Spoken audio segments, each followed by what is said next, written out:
سورہ کہف کا نام تو سنا ہے نا، حدیث میں اس کی بڑی فضیلت بھی ہے۔ ایک کام آپ لوگ ضرور کریں کہ دیکھو جو حافظ قرآن نہیں ہے نا وہ کچھ متعین صورتیں ضرور یاد کریں قرآن مجید کی، ٹھیک ہے؟ پورا قرآن حفظ نہیں ہوتا، کچھ متعین صورتیں ہیں جیسے سورہ یاسین ہے، سورہ ملک ہے، سورہ ملک کی تو بڑی فضیلت ہے، اسی طرح سورہ کہف ہے، یہ بھی زبانی یاد کریں، سورہ سجدہ ہے یہ بھی زبانی یاد کریں، اور 30واں پارہ بھی مکمل زبانی اور 29واں بھی مکمل زبانی۔ یہ دو پارے ہر ایک کو حفظ ہونے چاہیے، 29واں اور کیونکہ نمازوں میں پڑھے جاتے ہیں، 29واں 30واں مکمل یاد کر لیں، سورہ یاسین یاد کر لیں، سورہ ملک یاد کر لیں، اور سورہ کہف یاد کر لیں، سورہ سجدہ یاد کر لیں، سمجھ رہے ہیں؟ سورہ واقعہ یاد کر لیں، سورہ رحمان بھی یاد کر لیں، اگر سورہ رحمان یاد کرنا ذرا مشکل ہے، سورہ واقعہ یاد کر لیں۔ تو یہ چند صورتیں آپ یاد کریں گے نا تو اس کا فائدہ کیا ہوگا کہ تہجد میں آپ لمبی نماز پڑھ سکتے ہیں۔ دیکھو سورہ کہف جمعے کی دن فضیلت ہے نا، تو وہ جمعے کی رات کو تہجد میں پڑھ لو سورہ کہف، فضیلت بھی حاصل ہو جائے گی اور نماز کا ثواب بھی مل جائے گا۔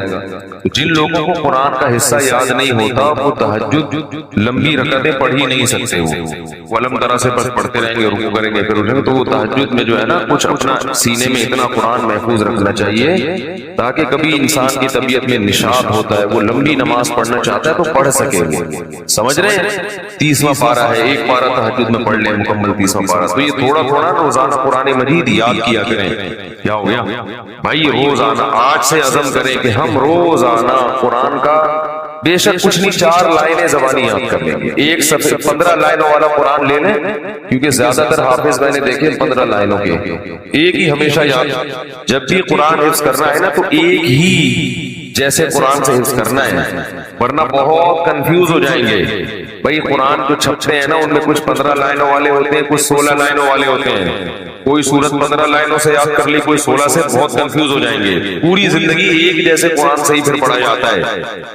تو آج سے یہ ہمت کر لیں، جتنے لوگ فیس بک پہ بھی سن رہے ہیں، نیٹ پہ بھی سنیں گے، آپ لوگ بھی جو موجود ہیں، روزانہ قرآن کی 3-4 لائنیں زبانی یاد کرنی ہے ان متعین صورتوں کی، 3-4 زیادہ بوجھ نہ ڈالیں اپنے اوپر ورنہ مایوسی ہو جاتی ہے۔ تو اس میں بڑی برکت ہوگی، 1-2 سال میں بہت ساری صورتیں یاد ہو چکی ہوں گی۔ میں نے جو قرآن مجید حفظ کیا ہے نا تو میرا حفظ کرنے کا شروع میں ارادہ نہیں تھا، میرے پاس ٹائم ہی نہیں تھا۔ اللہ تعالیٰ میرے بڑے بھائی کو جزائے خیر دیں، وہ حافظ قرآن ہے، ہم نے کسی الگ سے قاری سے نہیں پڑھا، اپنے بڑے بھائی سے ہی پڑھا ہے، تو وہ ہمیں روزانہ سب بہن بھائیوں کو لے کے صبح بیٹھ جاتے تھے فجر کے بعد، اور ہمیں انہوں نے پڑھانا، قاعدہ تو میرے والد صاحب نے پڑھا دیا تھا نورانی قاعدہ، اور کچھ دعائیں یاد کرا لی، باقی بڑے بھائی نے پھر قرآن پڑھانا شروع کیا۔ تو جب میرا قرآن ختم ہوا تو انہوں نے کہا کہ اب کچھ صورتیں یاد کر لو، تو مجھے سورہ کہف یاد کرا دی، تھوڑی صبح سے بیٹھتے تھے 15 منٹ 20 منٹ آدھا گھنٹہ روزانہ، باقی پھر اسکول جانا ہے باقی کام ہوتا، بس روزانہ اتنی دیر بٹھاتے تھے، تو وہ روز تھوڑی تھوڑی صورتیں یاد کر کے بہت ساری صورتیں یاد ہو گئیں، تو پھر مجھے حفظ کرنے کا شوق پیدا ہو گیا، یار جب اتنی ہوگی تو پورا یاد کرو قرآن۔ تو میں نے بہت تھوڑے سے عرصے میں طلب علمی کے دوران الحمدللہ حفظ مکمل کیا ہے، پڑھائی کے دوران، تو ایک دفعہ ذوق پیدا ہو جائے گا نا تو پھر خود مزہ آئے گا، خود لطف آئے گا اس میں۔ تو سورہ کہف بھی مشہور سورت ہے جو پڑھی جاتی ہے، نبی صلی اللہ علیہ وسلم نے فرمایا جو سورہ کہف کی جمعے کو تلاوت کرے گا، جمعے کی رات کو بھی کر سکتے ہیں تلاوت، ایک روایت میں جمعے کی رات کا بھی تذکرہ ہے، تو آپ نے فرمایا کہ وہ دجال کے فتنے سے محفوظ رہے گا۔ کہف عربی میں کہتے ہیں غار کو، اس میں 2 بلکہ 3 واقعات ہیں، 2 تو بڑی دلچسپ ہیں۔ پچھلی قوموں میں چند نوجوان تھے جو ایمان لے کر آئے، جو کیا انہوں نے، لیکن وہ جس ملک میں وہ رہتے تھے وہاں کا بادشاہ بڑا ظالم تھا، وہ ایمان والوں کو زندہ رہنے نہیں دیتا تھا۔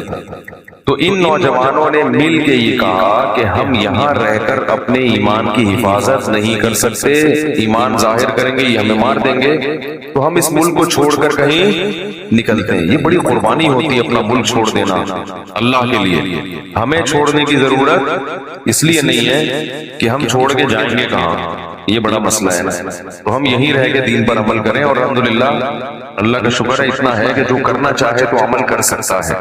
تو انہوں نے کہا کہ اب ہم کیا کرتے ہیں، یہاں سے نکلتے ہیں۔ اب اللہ نے دیکھو ان کے ساتھ کیسی رحمت کا معاملہ کیا۔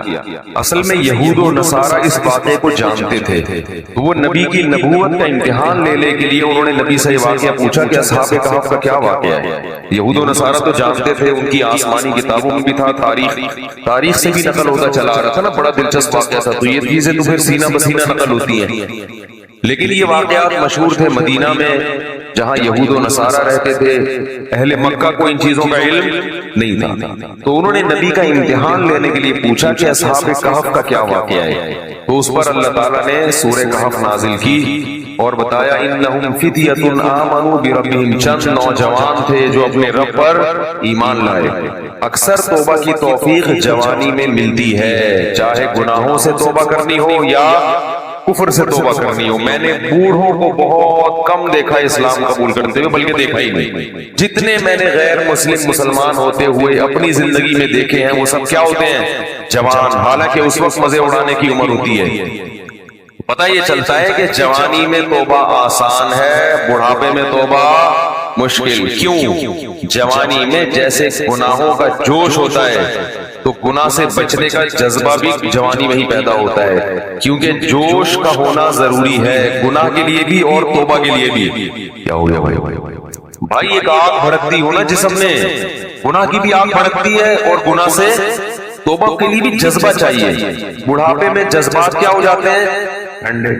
نہ گناہ کا وہ جذبہ رہتا ہے اور نہ گناہ سے توبہ کا وہ جذبہ رہتا ہے، لہذا نیوٹرل ہو جاتا ہے۔ جس حال میں جوانی گزاری اسی میں رہتا ہے، کہتا ہے چھوڑو اب کیا توبہ کرنی، بس آرام سے مجھے زندگی گزارنے دو، مرنے دو آرام سے، چاہے وہ کفر کافر ہو یا گناہگار ہو۔ اس لیے یہ نہیں کہ بڑھاپے میں توبہ قبول نہیں ہے، قبول تو بڑھاپے میں بھی ہے، مگر بڑھاپے میں توبہ کی توفیق ملتی نہیں ہے، تو اس لیے جوانی میں ہی توبہ کر لو، اور اسی سال کر لو، اور اسی رمضان میں کر لو، اور اسی اعتکاف میں کر لو، اور ابھی کر لو۔ شیطان کہے گا کل عید کے بعد کروں گا، پہلے 2-4 فلمیں دیکھوں گا عید کے بعد جو نئی ریلیز ہوں گی، اور پھر جو ساری مستیاں اپنی پوری کروں گا، نکالوں گا، مزے اڑاؤں گا، پھر کیا کروں گا؟ تسلی سے آخر میں توبہ کر لوں گا۔ جس نے یہ سوچ کے توبہ کو ڈیلے کیا، مؤخر کیا، اس سے بڑا بیوقوف دنیا میں کوئی نہیں ہے۔ ایسا نہیں ہوتا، کرنی ہے تو کرو ابھی۔ اللہ تعالیٰ توبہ کی توفیق دے۔ آج رات اٹھ کے نا اللہ سے خوب گڑگڑا کے مانگے، اللہ جتنے گناہ تھے ہم نے چھوڑ دیے، بس ہمت کرو، ہمت کے بغیر دنیا میں کچھ بھی نہیں ہوتا۔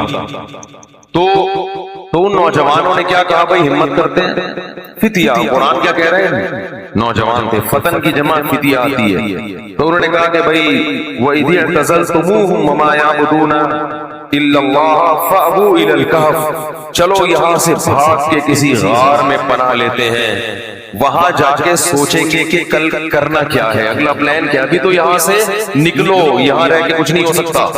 انہیں کیا پتا تھا کہ ان کی اس قربانی پر اللہ ان کو کیسا نوازنے والا ہے۔ اللہ بڑا شکور ہے، اللہ کا ایک نام ہے شکور۔ شکور پتہ ہے کسے کہتے ہیں؟ قدردان۔ آپ تھوڑا کریں اور وہ نوازے بہت زیادہ، اس کو شکور کہتے ہیں۔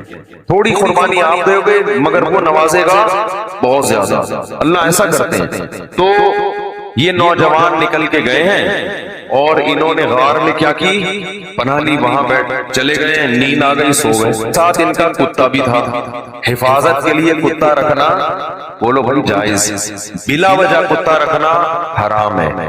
نبی نے فرمایا جس نے بلا وجہ کتا رکھا، روزانہ ایک قرات اس کی نیکیاں کم ہوتی رہیں گی، ایک قرات پہاڑ کے برابر ہوتا ہے، روزانہ اس کی نیکیاں ضائع ہوتی رہیں گی۔ اسلام میں کتا پالنا بلا وجہ جائز نہیں ہے، ضرورت کے لیے، شکار کے لیے پال سکتے ہیں۔ شکاری کتے ہوتے ہیں نا کہ شکار کرنا ہے، یا گھر میں طوطے پالے ہیں تو ان کی شکار کے لیے کتا رکھا ہوا ہے، تو یہ ہوتا ہے طوطوں کی حفاظت کے لیے کتے رکھنے پڑتے ہیں بعض دفعہ۔ تو لیکن کتے کو بتا دیں کہ صرف طوطوں کی حفاظت کے لیے، لوگ کتا پالتے ہیں ڈاکوں سے حفاظت کے لیے، اس کو بتاتے نہیں ہیں، وہ ہر ایک کو کاٹنا شروع کر دیتا ہے۔ تو وہ اپنا کتا بھی ساتھ لے گئے حفاظت کے لیے کہ بھائی کہیں پہرے وہرے کا کام آئے گا۔ تو غار میں ان کو نیند آئی اور کتا کہاں بیٹھا ہوا ہے؟ غار کے کنارے پہ، وہ حفاظت کے لیے بیٹھا ہوا تھا کہ بھئی کوئی آئے گا تو بھونک کے ان کو بتائے گا بھئی بندہ آیا ہے کوئی۔ تو اب جو ہے قرآن کہتا ہے کہ ہم نے ان پہ نیند کو مسلط کر دیا، سو گئے۔ وَلَبِثُوا فِي كَهْفِهِمْ 300 سِنِينَ وَازْدَادُوا تِسْعًا، 309 سال سوئے ہیں۔ کتنے؟ 309 سال۔ وَنُقَلِّبُهُمْ ذَاتَ الْيَمِينِ وَذَاتَ الشِّمَالِ، اگر انسان ایک ہی پہلو پہ لیٹا رہے نا تو زمین کھا جاتی ہے اس کو، تو اللہ فرماتے ہیں ہم ان کو کروٹیں بھی دلاتے رہے۔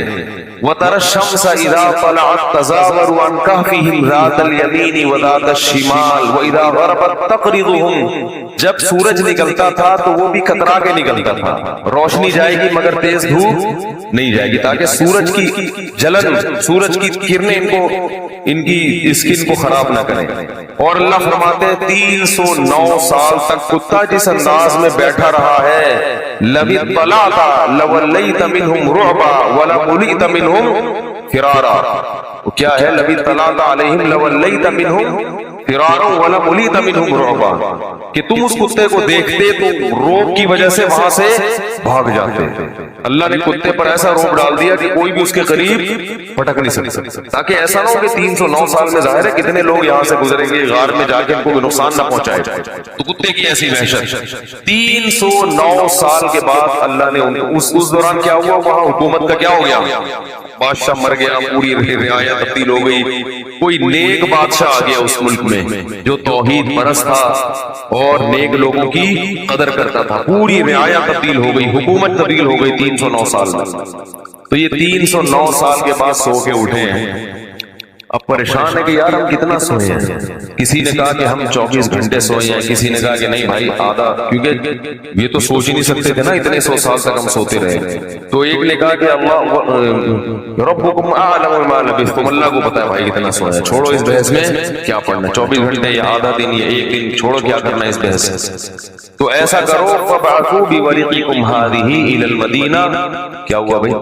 فبعثوا بورقکم هذه الى المدینہ، یہ سکہ رائج الوقت لے کے جاؤ۔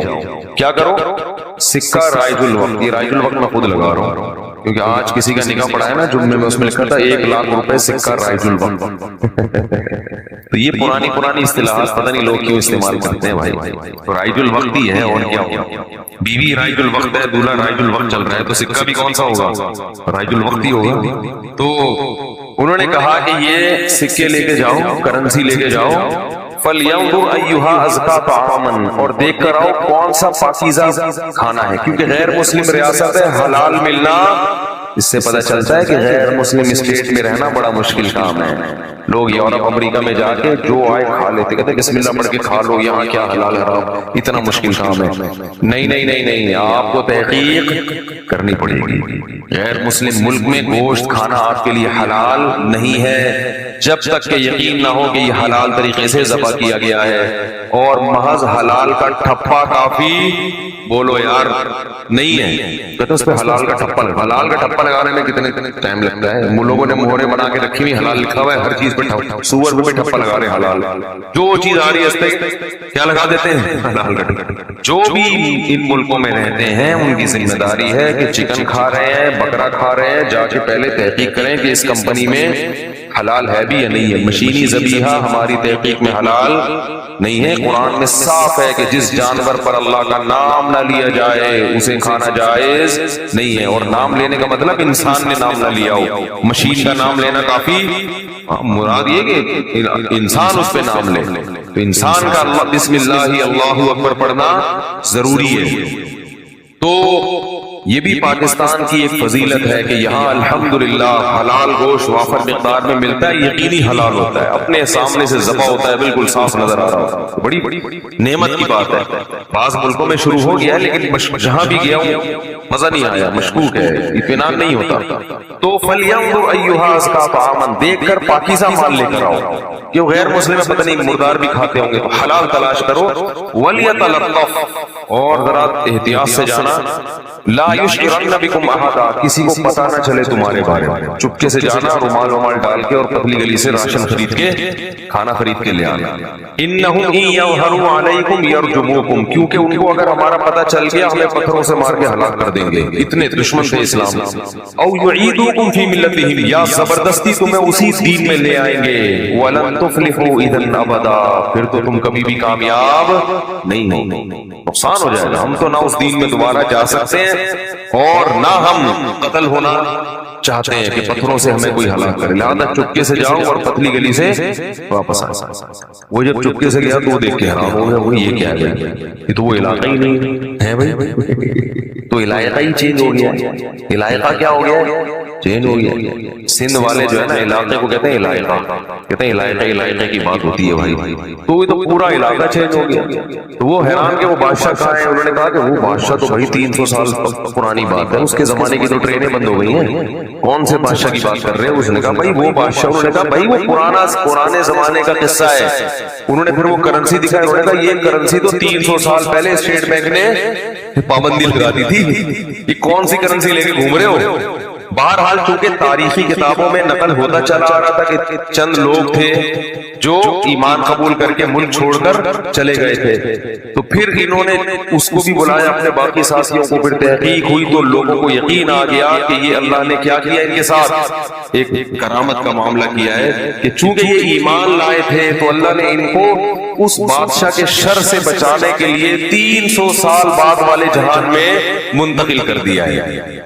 تو اب لوگ ان کے عقیدت سے ہاتھ پاؤں چومنے لگے اور وہ بڑا ان کی جو ہے نا عقیدت اور محبت کرنے لگے، اور ان کے انتقال کے بعد وہاں انہوں نے لوگوں نے ایک مسجد بنائی اللہ کو یاد رکھنے کے لیے۔ پھر قرآن یہ نہ کہتا لا یحل لکم ان ترثوا النساء کرہا، اے ایمان والو تمہارے لیے عورت کی وراثت کھانا حلال نہیں ہے۔ پھر قرآن یہ نہ کہتا ان الذین یکسبون الاثم سیجزون بما كانوا یقترفون، گناہ کرو لیکن یہ دماغ میں رکھ کے عن قریب اس کا بدلہ تمہیں ملنے والا ہے، اس کی سزا تمہیں ملنے والی ہے، تمہارے خلاف کیس چلے گا، اس کی سزا ملے گی۔ ان الذین یکسبون الاثم سیجزون عن قریب، زیادہ ٹائم نہیں ہے، بہت جلدی اس کی سزا تمہیں ملنے والی ہے۔ آج اللہ کے غفور الرحیم ہونے کا جتنا غلط مطلب لیا اور بتایا جا رہا ہے، شاید یہ چیز اللہ کے غضب کو جتنی دعوت دے اتنا کوئی اور جرم اللہ کے غضب کو دعوت نہیں دے گا، اتنا غلط مطلب۔ بھائی لیلۃ القدر میں بخششیں ہوتی ہیں، گناہ پہلے چھوڑنا پڑے گا آپ اس خوش فہمی میں نہ رہیں۔ رمضان میں بخششیں ہوتی ہیں، لیکن ہمارے نبی نے فرمایا بہت سے روزے داروں کو رمضان میں بھوک کے سوا کچھ بھی حاصل، بولو نا بھائی، نہیں ہوتا۔ ایک بالش زمین جس نے کسی کی ہتھیائی، فرمایا 7 زمینوں کا طوق اللہ اس کی گردن میں ڈالے گا۔ نہ معاملات صحیح ہیں، پیسے دے کے آپ تجربہ کر کے دیکھ لیں، کبھی وقت پہ واپس بولو نا نہیں۔ یہ کیا ہے؟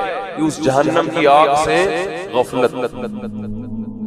صحابہ کرام ڈرا کرتے تھے، حدیث میں آتا ہے رسول اللہ صلی اللہ علیہ وسلم نے فرمایا کہ اللہ نے اس آگ کو اس آگ سے زیادہ گرم بنایا ہے۔ صحابہ کرام کی ایسی کیفیت ہوئی، ترمذی کی حدیث ہے، اس طرح اللہ کے خوف سے رونے لگے کہ جیسے کوئی ہانڈی کھول رہی ہو۔ یا ایھا الناس ان وعد اللہ حق فلا تغرنکم الحیات الدنیا۔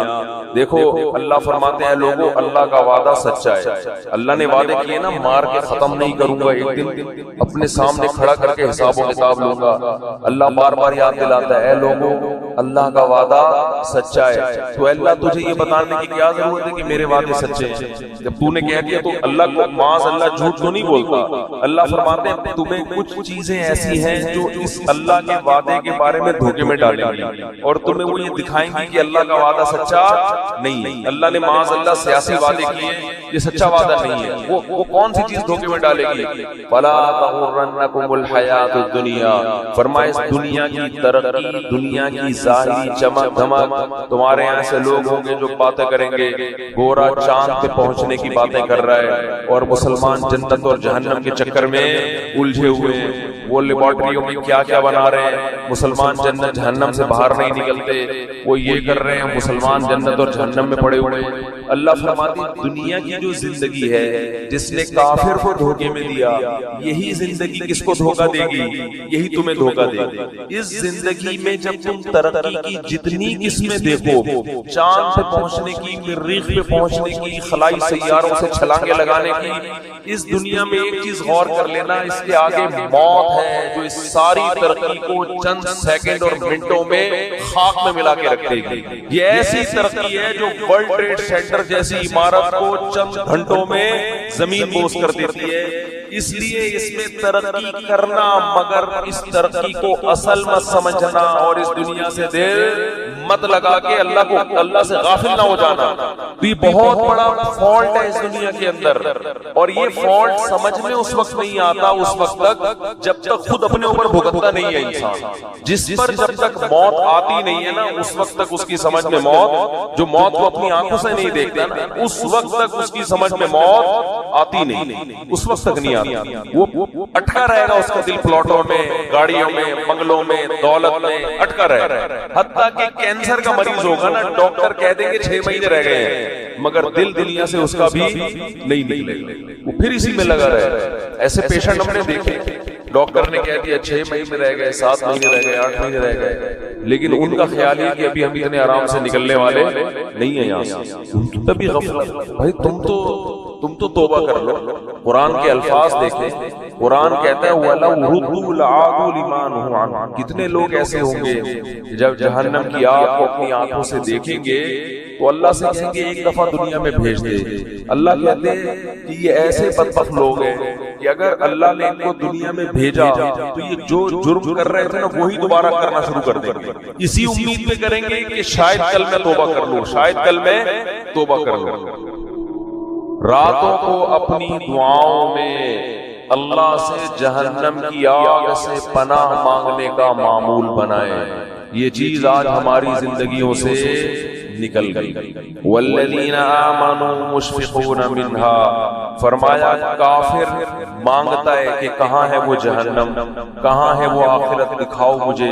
فرمایا اور مومن اس سے خوف کرتا ہے، اس سے ڈرتا ہے، مطالبہ نہیں کرتا۔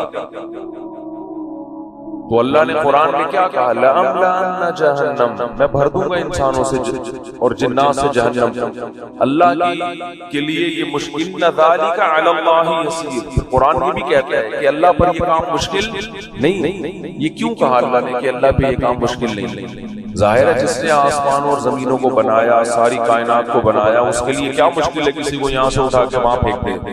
لیکن اللہ یہ لفظ اس لیے بیان کرتا ہے کہ تمہیں ایسا لگتا ہے کہ اللہ ایسا نہیں کر سکتا۔ اتنے سارے انسانوں کو کیسے ڈالے گا؟ کیا اس کا دل نہیں ہے؟ کیا اس کو رحم نہیں آئے گا؟ اس لیے اللہ نے فرمایا کہ نہیں آئے گا رحم۔ یہ تم خوش فہمی میں مبتلا ہو کہ مجھے جتنا رحم آنا تھا مجھے آ گیا۔ یہ رحم ہی تو ہے، کتنی مہلت دیتا ہے، وہ بار بار توبہ کا موقع دیتا ہے۔ 1000 بار بھی گناہ کیا، 1000ویں بار توبہ کرو گے اسی طرح قبول کرے گا جیسے پہلی دفعہ توبہ قبول کی تھی۔ یہ رحم ہی تو آیا تھا۔ اب تم یہ چاہ رہے ہو کہ وہ اتنا رحیم بن جائے کہ آپ جو مرضی کرتے رہو وہ بخشتا رہے تمہیں۔ اس خوش فہمی میں مبتلا ہونے کی ضرورت، بولو بھائی ایسا نہیں۔ ام نجعل المتقین کالفجار، انداز دیکھیں قرآن کا۔ قرآن کہہ رہے کیا تم یہ سمجھتے ہو کہ نیک اور برے لوگوں کا انجام سیم کر دوں گا؟ دیکھو یا تو آخرت میں جنت ہے یا جہنم، تیسری کوئی جگہ نہیں ہے انجام کے اعتبار سے، تیسری کوئی جگہ نہیں، یا تو ادھر یا بولے نا بھائی تیسری کوئی جگہ نہیں۔ تو اللہ فرماتا ہے اگر میں نے سبھی کو بخشنا ہے تو اس کا مطلب جو بیچارے گناہوں سے بچ رہے ہیں وہ بے وقوف ہیں، پھر یہی مطلب ہوا نا۔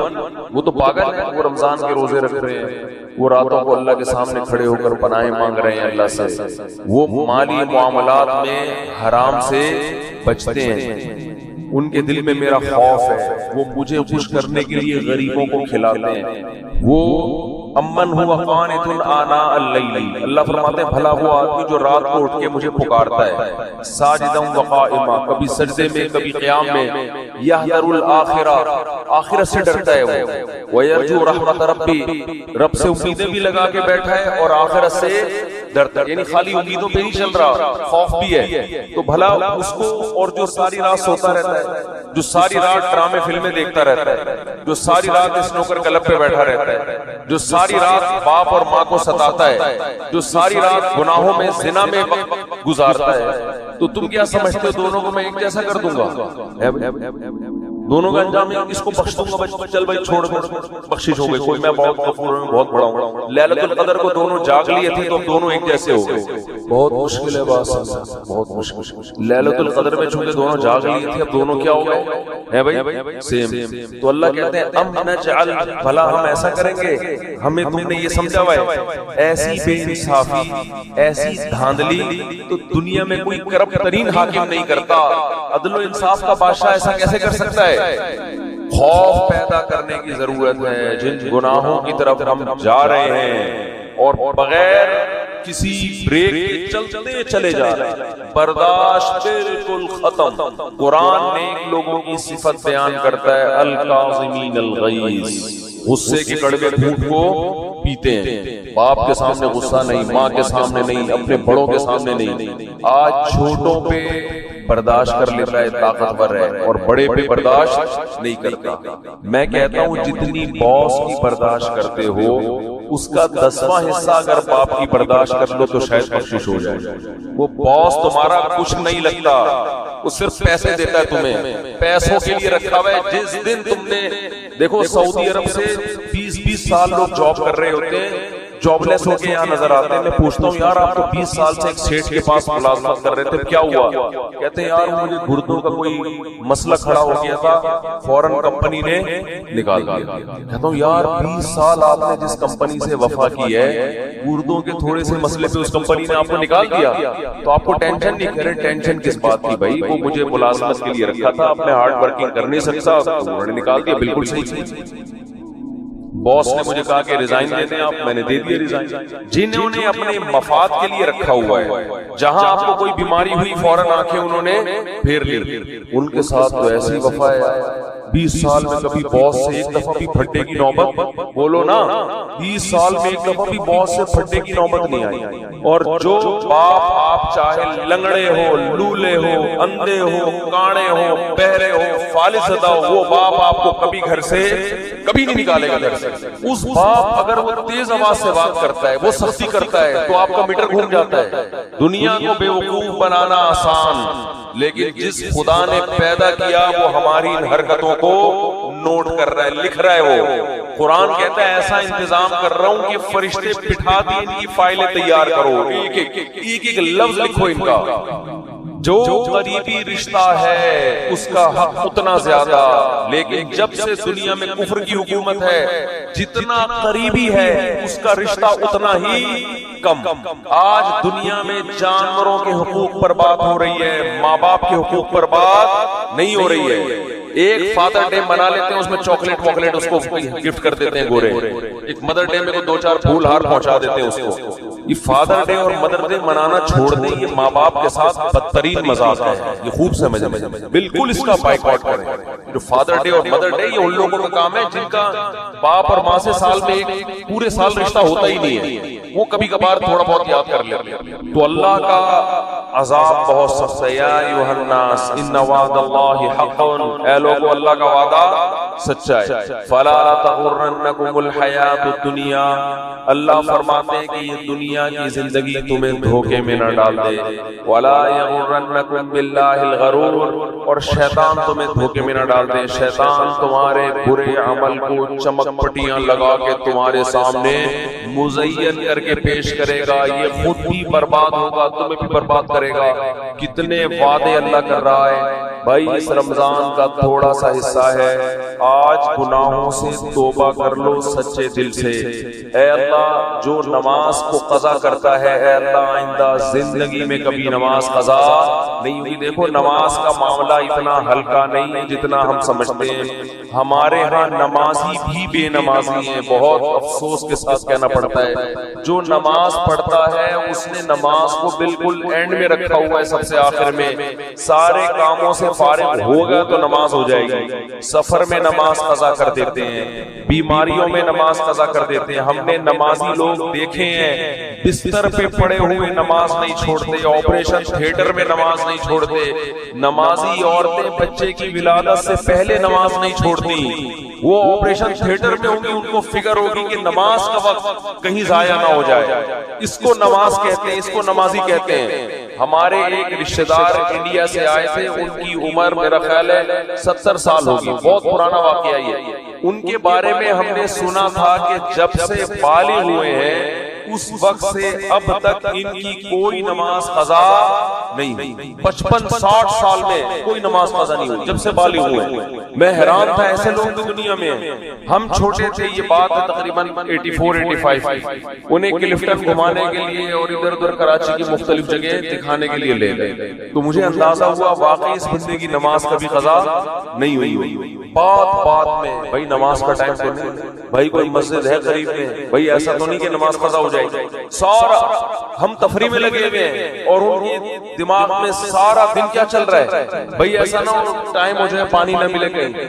ہم ان کو تسلی دیتے حضرت ایسا نہیں ہے, آپ بے فکر. اس وقت مجھے اندازہ ہوا کہ واقعی ان کے بارے میں جو ہے کہ زندگی میں نماز کبھی قضا نہیں ہوئی, تو واقعی ایسے شخص کے بارے میں یہ کہنا ممکن ہے کہ اس کی نماز کبھی قضا نہیں ہوئی. سفر میں اپنی نمازوں کے اسکیجول کو پہلے دیکھا کرو کہ کون سی نماز کہاں ہوگی, کس طرح سے. خواتین نمازیں قضا کر دیتی ہیں. اللہ نے نماز پڑھنے کا حکم نہیں دیا, حافظو, حفاظت کرو. حفاظت بہت سخت, یہ اللہ کا دین ہے بھائی, اس میں لچک نہیں ہے. غسل فرض ہو گیا, اگر سردیوں میں آپ کو غسل کر کے نہانا پڑے گا, نماز پڑھنی پڑے گی. سفر میں غسل فرض ہو گیا, وہاں نماز پڑھنی پڑے گی آپ کو. دوسری, توبہ کرو بد نظری سے, زنا سے, بدکاری سے, انٹرنیٹ پر بیہودہ اور فحش مواد دیکھنے سے. یہ چیز اس کو لوگوں نے گناہ سمجھنا چھوڑ دیا. نوح علیہ السلام نے قوم کو کیا سمجھایا, یا قوم استغفروا ربکم انہ کان غفارا.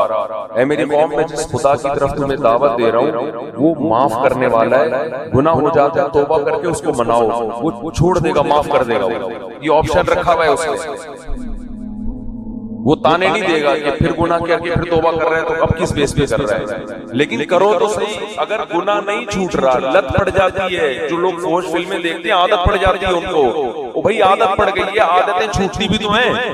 جس طرح کوئی کام کنٹینیو کرنے سے کام کرنے کی عادت پڑتی ہے, چھوڑنے سے چھوڑنے کی عادت پڑ جاتی ہے. ہمت تو کرو, پھر بھی ہوتا ہے تو توبہ تو کرو. ہاتھ پہ ہاتھ رکھ کے بیٹھو تو نہیں. جو آدمی فحش فلمیں دیکھتا ہے اور توبہ کرنا چھوڑ دی اس نے, اس کا مطلب وہ جہنم کی آگ میں جانے پر راضی ہو گیا. وہ مطمئن ہو گیا کہ اب بس میں نہیں بچ سکتا. بھائی وہ آگ ہم سے برداشت نہیں ہوتی. 100 دفعہ یہ گناہ ہوتا ہے, 100 دفعہ اللہ کو مناؤ, اللہ اب نہیں کروں گا. پھر ہو گیا, پھر مناؤ, اور اللہ سے یہ کہو کہ اللہ میں عادت سے مجبور ہو کے گناہ کرتا ہوں, مگر میں جہنم کی آگ برداشت نہیں کر سکتا. اس وقت تک اس کو مناؤ جب تک وہ معاف نہ کر دے. اللہ تیار ہے. ایک بزرگ نے کہا کہ ان کے پاس غالباً ڈاکٹر عبدالحی صاحب رحمۃ اللہ علیہ تھے کہ حضرت میں گناہ کرتا ہوں, پھر توبہ کرتا ہوں, پھر ہو جاتا ہے گناہ, نہ چاہتے بھی نہیں ہو جاتا ہے, پھر توبہ کرتا ہوں, پھر ہو جاتا ہے. فرمایا کوئی بات نہیں, اگر متقی لوگوں میں شمار نہ ہوا, اللہ توبہ کرنے والوں میں شامل کر لے. کہتا ہے ان اللہ یحب التوابین ویحب المتطہرین. اللہ کو جیسے پرہیزگار لوگوں سے محبت ہے, توبہ کرنے والوں سے بھی محبت ہے. تعلق تو قائم رکھو, تعلق ہی ختم کر دیا آپ نے. توبہ ایک ایلفی ہے جو ٹوٹے ہوئے تعلق کو جوڑ دے. اللہ چاہتا ہے مجھ سے رابطہ میں تو رہو. آپ جب کسی کو بھیجتے ہیں سفر میں, کوئی ٹینشن ہو بھائی, رابطے میں رہنا. ہر تھوڑی دیر میں اطلاع دیتے. ماں باپ کو ہوتا ہی نا فکر, بھائی جس حالت میں بھی اطلاع ضرور، اگر سکون میں بھی ہو اطلاع ضرور دینا. اللہ کہتے ہیں جس کنڈیشن میں بھی ہو، گناہ میں ہو یا نیکی میں، تعلق مجھ سے ختم نہیں کرنا. رابطہ گناہ ہے تو میرے سامنے بیان کرو، میرے سامنے بیان کرو، اے اللہ میں تیرا بندہ ہوں، مجھ سے یہ گناہ نہیں چھوٹ. اللہ کو اچھا لگتا ہے یہ کہنا، اے اللہ میں قوم لوط کی طرح اکڑتا نہیں ہوں کہ لوط علیہ السلام سے کہنے لگے کہ اگر آپ اس گناہ پہ راضی نہیں ہو تو علاقہ چھوڑ کے نکل جاؤ. اے اللہ میں ایسا نہیں ہوں، میں فخر نہیں کر رہا اپنے جرم پر، مجھے اس جرم کی عادت پڑ گئی ہے، مجھے اس برائی کی عادت پڑ گئی ہے. اے اللہ مجھے اپنے غصے پہ قابو نہیں ہے، ماں باپ کے سامنے چیخنے لگتا ہوں، مجھے عادت پڑ گئی ہے. تو باغی نہ بنو، اللہ کے سامنے اپنے ہاتھ اٹھا کے اپنے جرم کا اقرار. اے اللہ میں تیرا بندہ ہوں، تو مجھے سیدھے راستے پہ چلا. حدیث میں کتنی پیاری دعا ہے، یا حی یا قیوم برحمتک استغیث اصلح لی شانی کلا ولا تکلنی الی نفسی طرفت عین ولا اقل من ذلک. اے وہ ذات جو زندہ ہے، ہر چیز کو تھامنے والا ہے، میں تیری رحمت کی بھیک تجھ سے مانگتا ہوں، میری حالت کو درست کر دے، مجھے گناہ چھوڑنے کی توفیق دے دے. ولا تکلنی الی نفسی طرفت عین، مجھے میرے حوالے نہ کر. اے اللہ مجھے میرے ہاتھوں میں، دیکھو چھوٹا بچہ ہوتا ہے جب سفر چل رہا ہوتا ہے، ڈر ہوتا ہے گاڑی کے نیچے نہ آ جائے، گٹر میں نہ گر جائے، یہ نہ ہو جائے، وہ نہ ہو جائے، تو ماں باپ کسی کے حوالے بچے کو کرتے ہیں کہ بھئی بچے کو بچے کے حوالے نہیں کیا جائے گا، بچہ کسی بڑے کے ہاتھوں میں ہوگا تو محفوظ. تو انسان اللہ کے سامنے جرم کا اعتراف کرے، اے اللہ میں کمزور ہوں، تو مجھے میرے حوالے نہ کر. کتنی دیر کے لیے حوالے نہ کر؟ طرفت عین، اے اللہ 24 گھنٹے میں ایک پلک جھپکنے میں جتنا ٹائم لگتا ہے نا، اتنے ٹائم کے لیے بھی تو مجھے میرے حوالے نہ کر.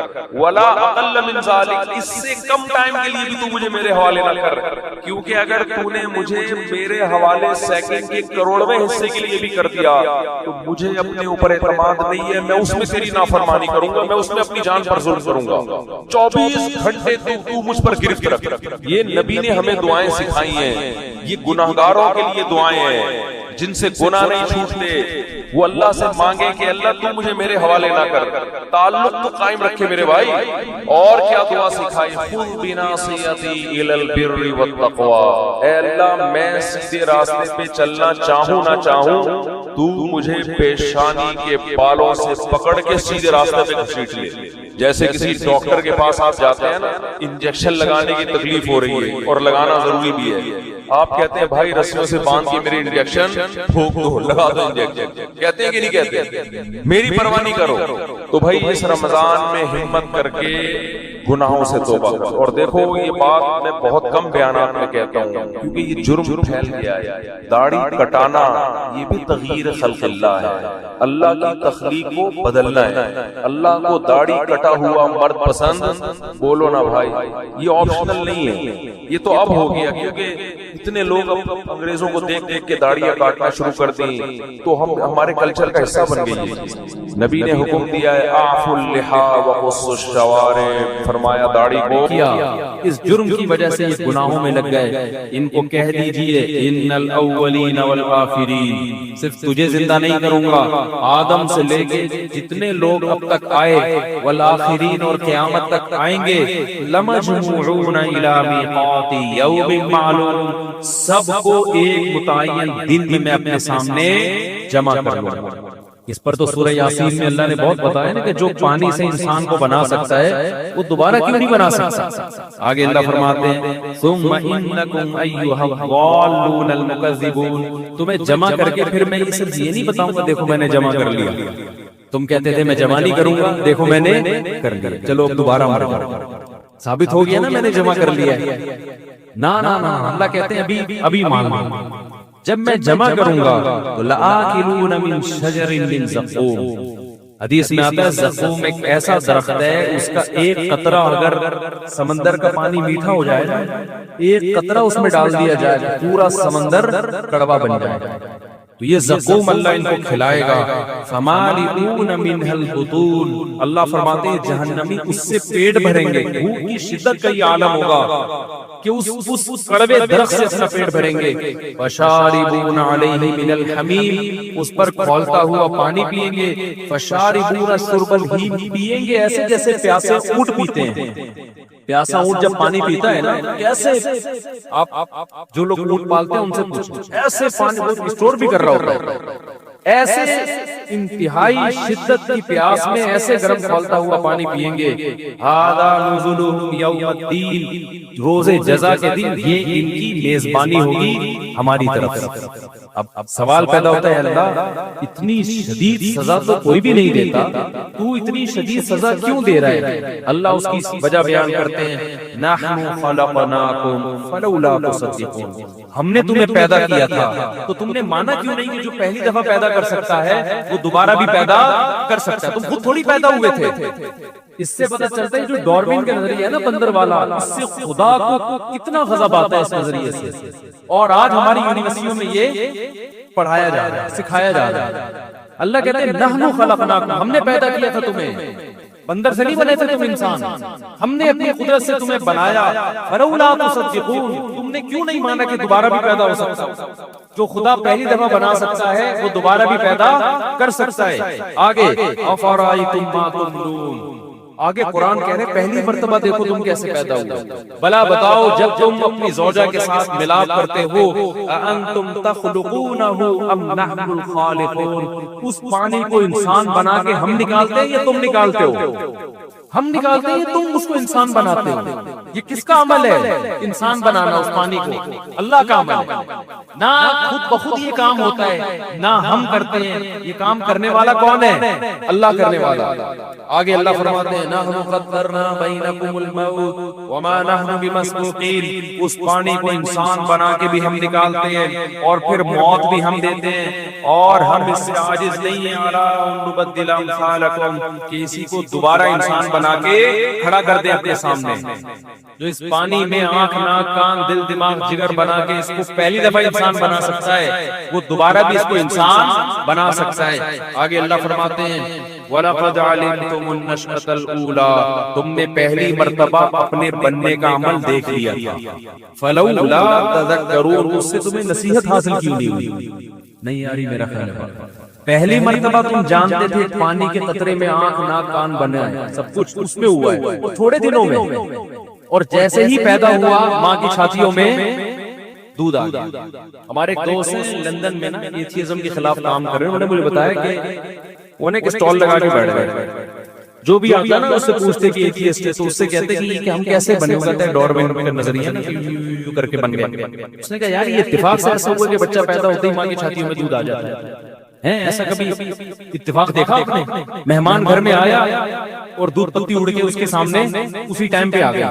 ابھی مہمان نے چائے پی تھی تو اسی ٹائم پہ آئی. بچہ بھی ایک مہمان ہے، اس کے دنیا میں آتے ہی اللہ اس کے لیے ماں کی چھاتیوں میں دودھ کا انتظام کر دیتا ہے. تو یہ میرے بھائی یہ حسن اتفاق نہیں ہے، یہ کیا ہے؟ قرآن کہہ رہے یہ سب ہم کر رہے تھے تو تم مانا کیوں نہیں تم نے کہ یہ خدا کرنے والا ہے؟ اللہ فرماتے ہیں وَلَقَدْ عَلِمْتُمُ النَّشْأَةَ الْأُولَىٰ، تمہیں پہلی مرتبہ تم نے دیکھ لیا تھا کہ کیسے پیدا ہوئے ہو. فَلَوْلَا تَذَكَّرُونَ، تو تمہیں نصیحت کیوں نہیں ہوئی؟ أَفَرَأَيْتُم مَّا تَحْرُثُونَ، اللہ کہتے ہیں اچھا یہ بتاؤ، دیکھو اللہ بھی سوال کر رہے ہیں، اچھا یہ بتاؤ جو بیج تم زمین میں ڈالتے ہو، آم کا بیج ڈال دیا آپ نے، مختلف قسم کے بیج ڈال دیے، أَأَنتُمْ تَزْرَعُونَهُ أَمْ نَحْنُ الزَّارِعُونَ، اس سے تناور درخت تم نکالتے ہو یا ہم نکالتے ہیں؟ یہ بیج انسانوں نے بنایا ہے یا سائنسدانوں نے بنایا ہے؟ آپ پوچھ رہے ہو سائنسدان کیوں نہیں مانتے کہ ہم دوبارہ پیدا ہوں گے؟ بھائی سائنسدان یہ سارے کام کر رہے ہوتے تو ہم سائنسدانوں سے پوچھتے کہ جو آپ پہلی دفعہ کر سکتے تو دوبارہ بھی کائنڈلی آپ بتا دیں دوبارہ بھی آپ پیدا کریں گے کہ نہیں کریں گے؟ سائنسدان تو خود کہے گا بھائی یہ کام میں تھوڑی کر رہا ہوں، پہلی مرتبہ بیج سے درخت نکل رہا ہے. جو کر رہا ہے اسی سے پوچھا جائے گا کہ اللہ تو دوبارہ بھی کرے گا کہ نہیں کرے گا؟ اللہ کہتے ہیں میں دوبارہ بھی کروں گا، دوبارہ بھی انسان کو زندہ کروں گا میں. تو اللہ فرماتے ہیں افرأیتم ما تحرثون، بتاؤ جو زراعت تم کرتے ہو، انتم انشأتم شجرتها ام نحن المنشئون، کہ ہم اس سے درخت نکالتے ہیں یا تم نکالتے ہو. لو نشاء لجعلناه حطاما فظلتم تفكهون، نکالتے بھی ہم ہیں اور بچاتے بھی ہم ہیں. ہم چاہیں تو ان کھیتیوں پہ ایسی آفتیں بھیجیں کہ تم باتیں بناتے رہ جاؤ. کھیتیوں پہ نا ایسی آفتیں آئیں کہ ہم کیا رہ جائیں، باتیں بنا. وہ باتیں کیا ہوں گی، اللہ اس کا بھی ذکر کر رہا ہے. تم یہ باتیں بناؤ گے. انا لمغرمون، بھائی چٹھی پڑ گئی ہے. چٹھی ہوتا ہے نا تاوان، کوئی بڑی مصیبت آتی ہے نا، کہتے ہیں یار دفعہ تو بڑی چٹھی پڑ گئی. بل نحن محرومون، کبھی کہو گے یار اس دفعہ ہم کیا ہیں، قدرت کی طرف سے کچھ ایسا انتظام ہوا ہے کہ ہمیں کچھ بھی نہیں مل رہا. تو اللہ کہتے ہیں یہ درخت کو بناتے بھی ہم ہیں اور بچاتے بھی ہم ہیں. دیکھ لو نا، آفتیں آتی ہیں، ٹڈیاں آتی ہیں، پورے کھیت چٹ کر کے چلی جاتی ہیں. سیلاب آتے ہیں، صفائے ہستی سے پوری پیداوار اڑ جاتی ہے. اور یہ ترقی یافتہ ملکوں میں بھی ہو سکتا ہے. تو اللہ نہیں چھوڑا ہوا ہے، ورنہ اللہ چاہے تو انسان کی ترقی خدا کے مقابلے میں خدا کے عذاب سے اس کو نہیں بچا سکتی. آگے اللہ تعالیٰ فرماتے ہیں افرأیتم الماء الذی تشربون، ذرا بتاؤ تو صحیح جو پانی تم پیتے ہو. انتم انزلتموہ من المزن، بادلوں سے اسے تم برساتے ہو. ام نحن المنزلون، یا ہم برساتے. ہم تو نیسلے ایکوافینا کا پانی پیتے ہیں، تو یہ کیا انہوں نے ہائیڈروجن اور آکسیجن کو ملا کے بنایا ہوتا پانی. یہی پانی ہے جو زمین میں جاتا ہے، نہروں میں آتا ہے، اسی کو فلٹر کیا جاتا ہے. برسا کون رہا ہے؟ اگر یہ نظام خدا ختم کر دے بارشیں برسانے کا، یہ ساری جو ترقی ہے نا، جو بھی چاند اور مریخ پہ پہنچنے کی باتیں ہو رہی ہیں، لوگ پیاس سے مرنا شروع ہو جائیں، پانی پہ جنگیں شروع ہو جائیں گی. اللہ کہتے ہیں لو نشاء جعلناہ اجاجا، ہم چاہیں تو اس کو کڑوا بنا سکتے ہیں. سمندر تو کڑوا ہے نا، لیکن پانی جو اوپر جاتا ہے وہ کون سا جاتا ہے؟ بولو، میٹھا جاتا ہے. کڑواہٹ ساری کہاں رہ جاتی ہے؟ اللہ کہتے ہیں ہم چاہیں نا تو نمک بھی اس کے ساتھ ہی اوپر جائے اور پھر وہ نمک کے ساتھ تم پہ برسے وہ پانی. لو نشاء لجعلناہ اجاجا فلولا تشکرون، تو تم پھر شکر ادا کیوں نہیں کرتے؟ تم کیوں نہیں کہتے کہ یہ پانی اس خدا نے دیا، یہ روٹی اس خدا نے دی ہے؟ آج تو لوگوں نے یہ جملہ بھی زبان سے کہنا چھوڑ دیا. پہلے ہوتا تھا نا پیسہ ہے، نعمتیں بھائی اللہ کا دیا ہے، میرا اپنا کمال نہیں ہے. اب لوگوں نے یہ جملہ بھی کہنا چھوڑ دیا.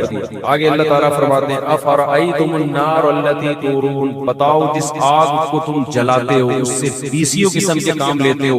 انتم انشأتم شجرتها ام نحن المنشئون، اس کے درخت کو ہم نے بنایا، تم نے بنایا ہے، یہ ہم نے بنایا. پہلے درختوں کو رگڑ کے آگ جلائی جاتی تھی. آج بہت ساری چیزیں جس کے ذریعے آگ جلائی جاتی ہے، لیکن وہ تمام چیزیں پیدا کس نے کی ہیں؟ اللہ نے. اور اس آگ سے کام انسان کتنے لے رہا ہے؟ تو اللہ تعالیٰ فرماتے ہیں نحن جعلناها تذکرا ومتاعا للمقوین، دیکھو یہ آگ جیسے تمہارے فائدے کی ہے نا، یہ نصیحت کے لیے دی ہے. کیا نصیحت ہے کہ جہنم میں بھی کیا ہوگی؟ یہی آگ ہوگی جس سے میں نافرمانوں کو جلاؤں گا. اس کو اللہ نے تذکرہ کہا ہے. آج جب بھی ہم آگ جلاتے ہیں بہت سارے کام لے رہے ہیں، لیکن اس آگ کو دیکھ کے یہ یاد نہیں آتا کہ جس خدا نے نافرمانوں کے لیے سزا رکھی ہے، اس سزا میں اس نے کیا رکھا ہے؟ آگ رکھی ہے. میں اکثر ایک واقعہ بیان کرتا ہوں نا ایسے موقع پہ. پچھلی کتابوں میں ایک واقعہ لکھا ہے کہ ایک نوجوان کسی مسجد میں آ کے ٹھہرا، مسافر تھا، مجھے ان کا نام یاد نہیں رہا اس وقت. مسجد میں آ کے نہیں، ایک نوجوان تھا، کوئی خاتون گئی، پچھلے زمانے میں راستہ واسطہ بھول گئی، کوئی جوان عورت تھی. پہلے زمانے میں ظاہر ہے یہ لائٹیں وائٹیں تو نہیں تھی نا، رات کو اندھیرے ہو جاتے تھے، راستہ کہیں بھول گئی ہوگی. تو وہ ایک مسجد میں گئی، اس کو ایک نوجوان نظر آیا جو رات کو چراغ میں مطالعہ کر رہا ہے. تو وہ گئی اس کے پاس کہ مجھے رات کو یہاں مسجد میں کہیں کونے میں آرام کرنے دو، میں جوان عورت تو کہیں بھٹک گئی، کوئی مسئلہ ہوگا. تو وہ نوجوان بیچارہ مجبور تھا، اس نے کہا ٹھیک ہے جی آپ کنارے پہ لیٹ جائیں. اس نوجوان نے کیا کیا، اس عورت نے دیکھا یہ نوجوان پوری رات اس چراغ کی آگ میں اپنی انگلی لے کے جاتا اور جب جلنے لگی تو واپس لے آتا. بار بار یہ عمل کر رہا ہے. وہ خاتون دیکھ رہی ہے یہ کیا کر رہا ہے، پوری رات نہ وہ سوئی نہیں. یہ منظر دیکھ کر کہ یہ کرتا کیا ہے، بار بار کہاں لے کے جا رہے ہیں اپنی انگلی کو آگ میں، اور جب جلنے لگتی ہے تو واپس.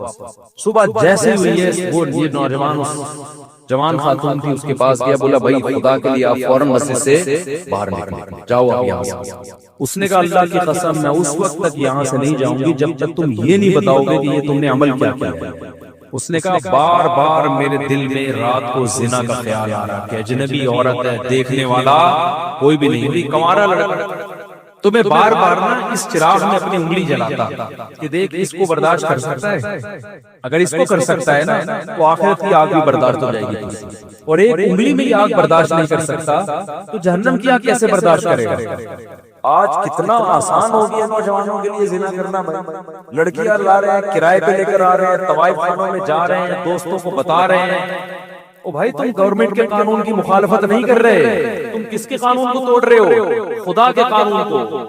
زنا کی اتنی سی اسلام میں یا خدا کی نظر میں ذرا سی اجازت ہوتی تو یوسف علیہ السلام جو مسافر بھی تھے اور خود ایک خوبصورت عورت دروازہ بند کر کے ان کو زنا کی دعوت دے رہی ہے اور دھمکیاں دے رہی ہے کہ نہیں کیا تو جیل بھجوا دوں گی، ایسے موقع پہ بھی یوسف علیہ السلام کہہ رہے ہیں اے اللہ مجھے جیل کی زندگی اس بدکاری کی زندگی سے زیادہ محبوب ہے، اور دعائیں مانگ رہے ہیں مجھے اس عذاب سے بچا لے۔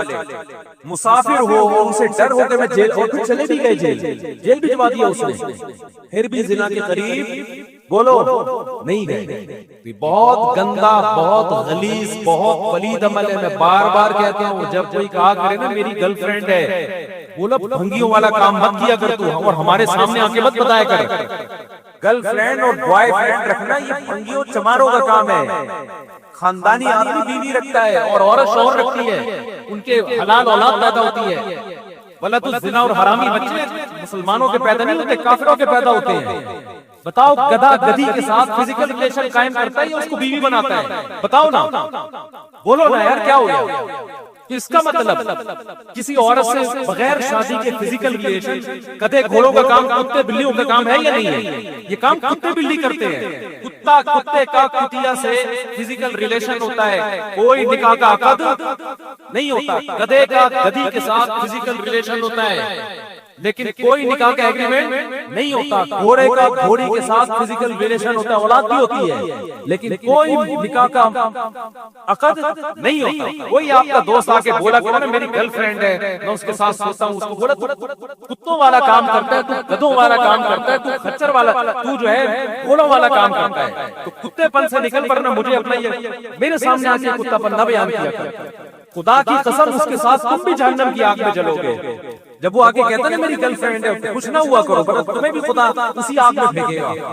ہماری حکومت سے کوئی امیدیں مت لگاؤ۔ اسمبلیوں میں بیٹھے ہوئے لوگ، میں سب کی بات نہیں کر رہا، ان کو زنا سے کوئی فرق نہیں پڑتا، یہ ہمارے کلچر کو تباہ کر رہے ہیں۔ اولادوں کو روکو، اپنی اولادوں کو بربک نکاح کراؤ اپنی اولادوں کا۔ حضرت عبداللہ بن عباس کے 3 بیٹے جوان ہوئے، تینوں کو بلایا اور کہا کہ دیکھو بیٹو زنا کے قریب نہ جانا، کبھی بھی نہ جانا، نکاح کرنا ہے جس نے کرنا ہے میں اس کا نکاح کراؤں گا۔ آج نکاح کو عذاب بنا لیا اور ایسے زنا کو سوسائٹی میں پھیلایا جا رہا ہے۔ تبلیغ میں وقت بعد میں لگاؤ، پہلے اپنے بیٹوں کا نکاح کراؤ۔ بیٹا جوان ہو جاتا ہے اس کو سال کے لیے بھیج دیا، بھائی نکاح کر کے بھی تو بھیجا جا سکتا ہے نا اس کو، پھر آنے کے بعد بھی نکاح نہیں کرا رہے، پھر دوبارہ کہیں اور لگا دیا اس کو۔ نہ خانقاہوں میں بھیجو جب تک نکاح نہ کرا، نہ مدرسوں میں بھیجو جب تک نکاح نہ کرا دو۔ یہ ہمارے نبی کی تعلیمات ہے، کوئی مذاق تھوڑی ہے یہ۔ تو خدا نے نافرمانوں کے لیے میرے بھائی جہنم کی آگ رکھی ہے، اس کو ہلکا مت سمجھو، خدا اٹھا کے ڈال دے گا آگ میں۔ نبی صلی اللہ علیہ وسلم نے معراج کی رات میں دیکھا ننگے مرد اور ننگی عورتیں جل رہی ہیں اکٹھی آگ میں۔ آپ نے جبریل سے پوچھا یہ کون لوگ ہیں؟ جبریل نے کہا یہ وہ زنا کرنے والے مرد اور عورتیں جو زنا کیا کرتے تھے، اللہ نے برہنہ ان کو اکٹھے آگ میں ڈال دیا۔ اگر یہ زندگی تمہیں چاہیے تو کرو، اور یاد رکھو اللہ دنیا میں عذاب دکھائے گا نہیں، دکھا دیا ہوتا تو یہ تو گورے بھی زنا سے بچ رہے ہوتے تھے۔ یہ اللہ نے اس پہ پردے ڈال دیے ہیں اور پیغمبروں کو بھیجا یہ سمجھانے کے لیے کہ ان کو جا کے سمجھا دو کہ زنا کرنے والوں کے لیے اللہ نے آگ رکھی ہے۔ اور قرآن بار بار یہ بھی کہتا ہے ان ذالک علی اللہ یسیر، اتنے سارے لوگوں کو جہنم کی آگ میں ڈال دینا اللہ کے لیے کوئی مشکل کام نہیں ہے۔ لوگ کہتے ہیں یار اتنے لوگ آگ میں جلیں گے، وہ بھی جا رہے ہیں، وہ بھی جا رہے ہیں، وہ بھی جا رہے ہیں، وہ بھی جا رہے ہیں۔ قرآن اس کا بھی جواب دیتا ہے کہ میرے لیے یہ کام مشکل نہیں ہے، میں پرواہ نہیں کروں گا۔ اور جیسے اللہ غفور اور رحیم ہے بھائی، اللہ عزیز ذو انتقام بھی ہے. وہ غفور اور رحیم اگر ہے نا تو توبہ کرنے والوں کے لیے جن سے ہو چکا گڑ گڑا کے معافی مانگیں. توبہ نہیں کرتے ان کے لیے اللہ غفور الرحیم نہیں ہے. وہ تو سزائیں اس نے رکھی ہیں، پیغمبروں کو بھیجا یہ بتانے کے لیے کہ دیکھو نبی کی صفت بشیر کے ساتھ نذیر بھی ہے، خوشخبریاں دینے والے بھی اور ڈرانے والے بھی.